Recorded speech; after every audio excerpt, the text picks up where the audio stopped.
Ek groet u in die wonderlike naam van ons Koning Jesus Christus, ons Verlosser, ons Saligmaker, op hierdie Dinsdag, die 14de April 2026. Ek is Jacques Pieters, hierdie is Brood vir die Siel, 0720202615.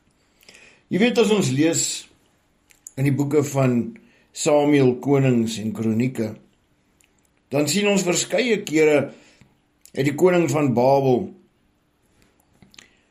ingekom en hy het mense weggevoer, mense in ballingskap, gevangenskap geneem. En in 2 Konings 24 lees ons van Joachim en die dinge wat hy gedoen het was verkeerd in die oë van die Here. En die koning van Babel het gekom, Nebukadnesar, en hy het Joachim, die koning van Jerusalem, weggevoer. En die koning van Babel het Sedekia koning gemaak oor Jerusalem. Die koning van Babel het besluit wie's koning van Jerusalem volgende. Jy sien, daar is 'n geheimsinnige Babylon van vandag se dae, wat min of meer dieselfde doen en alles beweeg na een punt toe. 'n eenwêreldregering, net soos wat daar plaasgevind het. Die koning van Babel het 'n eenwêreldregering toegepas. Jy sien, dit was hulle plan van die begin af. Ons lees dit alreeds in Genesis, toe hulle die toring van Babel gebou het. Dit was die begin van Babylon. Dit het nog nooit opgehou nie. Nog altyd van daar af was daar hierdie groep, wat later 'n geheimsinnige groep geword het, of 'n geheime groep. En hulle doel is een wêreldregering nog al die tyd. Een wêreldregering. En ons sien wat in daardie dae gebeur het van Sedekia.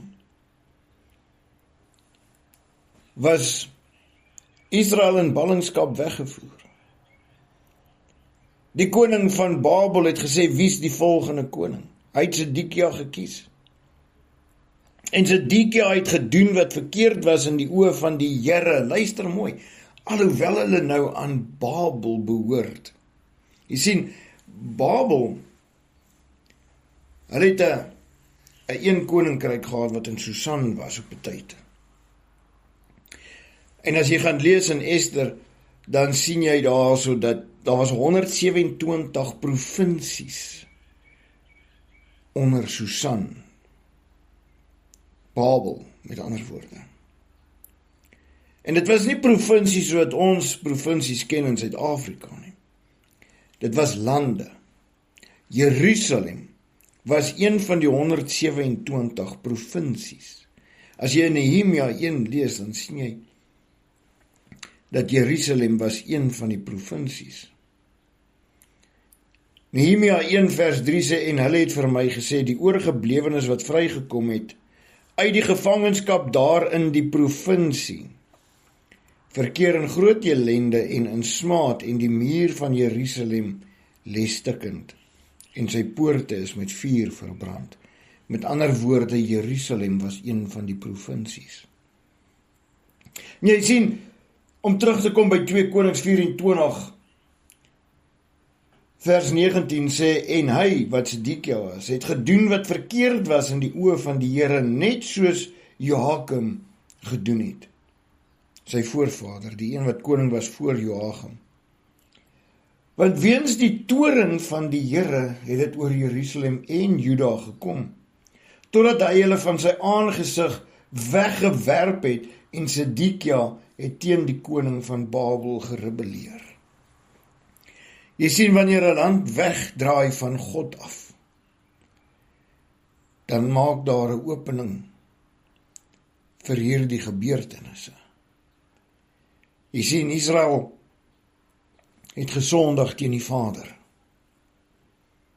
En die koning van Babel het gekom, verwoes, maar tog 'n paar mense gelos, om te boer en om sekere dinge toe te pas. Maar dit was onder sy leierskap. Maar luister mooi, na die optrede wat plaasgevind het. Dit was verwoes.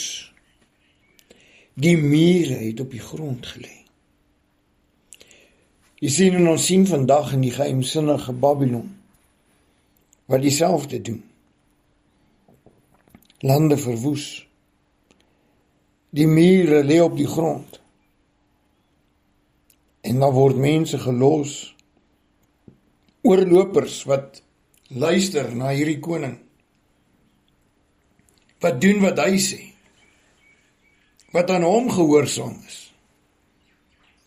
en net om sekere dinge in plek te hou, om die land sy land te maak. Want sien, van die begin af, van die toring van Babel gebou was daar 'n plan vir 'n een wêreldregering. En ons sien dit in daardie dae met die koning van Babel, Nebukadnesar. Dit was ook sy plan. 127 lande wat onder hom was, wat provinsies geword het. En ons lees van Nehemia, waar sy hart seer was in hoofstuk 1, toe hy hoor die gerugte van 'n plek waar hy groot geword het. 'n plek waar hy God kon aanbid. En nou moet hy slaaf speel in 'n vreemde land, onder 'n vreemde koning. Maar jy sien, die koning van Babel het gekom en hy het vernietig onder die opdrag van God die Vader. Want Zedekia was onder hom en hy het gerebelleer teen hom. En toe het Nebukadnesar gegaan en hy het sy weermag opgeslaan rondom Jerusalem.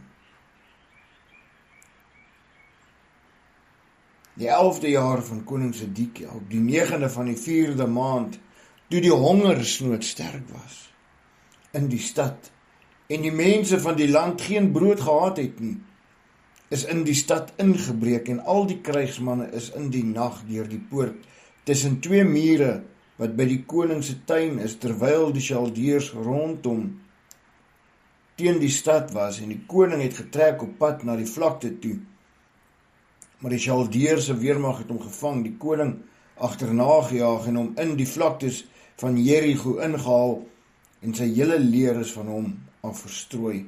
Toe vang hulle die koning en bring hom op na die koning van Babel, na Ribla toe, en hulle het vonnis oor hom uitgespreek, en hulle het die seuns van Zedekia voor sy oë geslag, en hy het die oë van Zedekia laat verblind, en hom met koperketangs gebind, en hom na Babel gebring.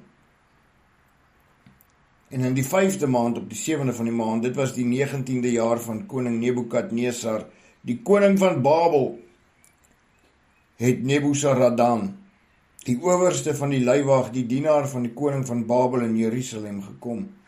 En hy het die huis van die Here en die huis van die koning verbrand, ook al die huise van Jerusalem, ja, elke groot huis met vuur verbrand.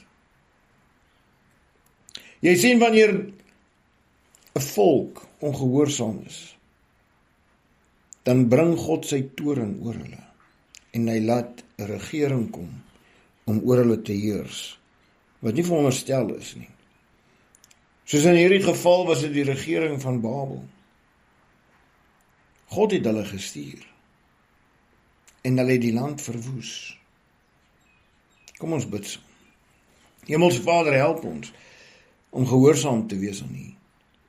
Vader, help ons dat ons knie sal buig voor U, dat die regering van Babel, soos in daardie dae van Jerusalem, nie ook kom en die wêreld oorneem nie, Here, maar dat ons aan U gehoorsaam sal wees, sodat U toorn nie op ons ontvlam nie.